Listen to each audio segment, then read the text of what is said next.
नमस्कार दोस्तों, astro for all में मैं राहुल आप लोगों का फिर से स्वागत करता हूं। दोस्तों, जैसे कि मैंने अपने पुराने वीडियो में आपको ग्रह के बारे में बताया, नक्षत्र के बारे में बताया, वार के बारे में बताया, तिथि के बारे में बताया, भावों के बारे में बताया, भावेश के बारे में बताया, तो आशा करता हूं आप लोगों का जो ज्योतिष का सफ़र है वो अनवरत रूप से मेरे साथ इसी प्रकार से चालू है और मैं आप लोगों को इस ज्योतिष विज्ञान के बारे में संपूर्ण जानकारी देने का प्रयास करने में लगा हुआ हूँ और उम्मीद करता हूँ कि मैं उसमें सफल रहूँगा। अगर आप लोगों का मेरे साथ इसी यूं ही साथ बना रहा तो मैं सफल रहूँ। तो दोस्तों, आपने भावों के बारे में जान लिया, भावेश के बारे में जान लिया। अब भावों की जो त्रिकोण और केंद्रादि संज्ञा है वो कैसे जानी जाती है, कैसे उसका नामकरण किया जाता है, उसके बारे में मैं बताता हूँ।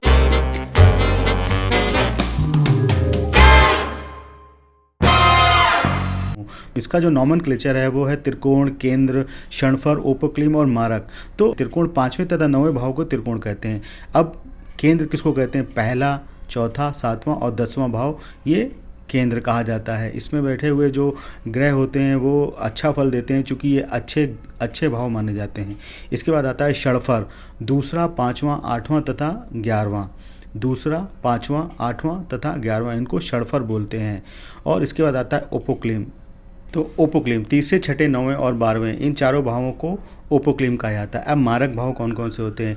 दूसरा और 7वें भाव को मारक कहा जाता है। अब ग्रहों के जो पद होते हैं वो क्या होते हैं? 9 ग्रहों में सूर्य तथा चंद्र को राजा, बुध को युवराज, मंगल को सेनापति, गुरु तथा शुक्र को मंत्री एवं शनि को सेवक का दर्जा दिया गया है तथा जिस जातक के ऊपर जिस ग्रह का जितना अधिक प्रभाव होगा वह उसे अपने अनुरूप ही बनाने की कोशिश करता है। अब ग्रहों के 6 प्रकार के बल होते हैं।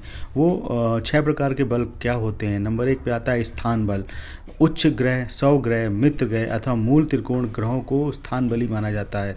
चंद्र तथा शुक्र जो है वो सम राशि अर्थात वृष, कर्क, कन्या, वृश्चिक, मकर एवं मीन राशि में स्थित होने पर तथा सूर्य, मंगल, गुरु, शनि, राहु एवं केतु विषम राशि अर्थात मेष, मिथुन, सिंह, तुला, धनु एवं कुंभ में स्थित होने पर भी स्थान बली कहे जाते हैं। तो ये तो हो गया स्थान का बल।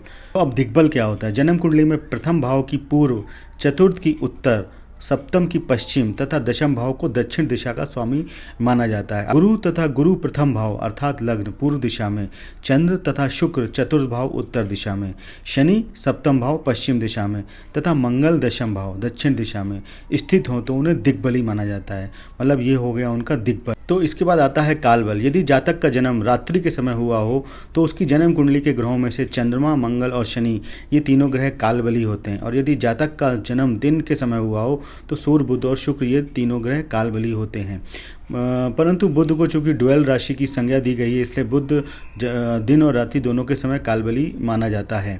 ठीक है। अब इसके बाद आता है नैसर्गिक बल। शनि, मंगल, बुध, गुरु, शुक्र, चंद्र तथा सूर्य ये ग्रह उत्तरोत्तर एक दूसरे से अधिक बली होते हैं। मतलब शनि से जो है वो मंगल अधिक बली होता है, मंगल से बुध अधिक बली होता है, बुध से गुरु, गुरु से शुक्र, शुक्र से चंद्रमा तथा सबसे ज़्यादा बली सूर्य माना जाता है। अब इसके बाद आता है चेष्टा बल। मकर से मिथुन तक अर्थात मकर, कुंभ, मीन, मेष, वृष और मिथुन किसी भी राशि में अगर सूर्य और चंद्रमा होंगे तो वो चेष्टा बली होंगे, उनको चेष्टा बली कहा जाएगा। और बुध, गुरु, शुक्र तथा शनि ये पांचों ग्रह अगर चंद्रमा के साथ हैं तो वो चेष्टा बली कहे जाते हैं। ठीक है। इस प्रकार से ये 5 तरीके के जो हैं वो आपको बल आपने जान लिए। इसके बाद सबसे लास्ट आता है दिग्बल। जन्म कुंडली में जिन क्रूर, दुष्ट या पाप ग्रहों के ऊपर शुभ ग्रहों की दृष्टि पड़ती है वे उनकी शुभ दृष्टि पाकर दिग्बली हो जाते हैं। तो जन्म कुंडली में ग्रह जिस भाव में बैठा होता है उस भाव से तृतीय तथा दशम भाव को एक पाद दृष्टि से देखता है, पंचम तथा नवम भाव को द्विपाद दृष्टि से देखता है, चतुर्थ तथा अष्टम भाव को त्रिपाद दृष्टि से देखता है तथा सप्तम भाव को वो पूर्ण दृष्टि से देखता है। मतलब हर एक ग्रह जो है वो सप्तम भाव को अपनी संपूर्ण दृष्टि से देखता है।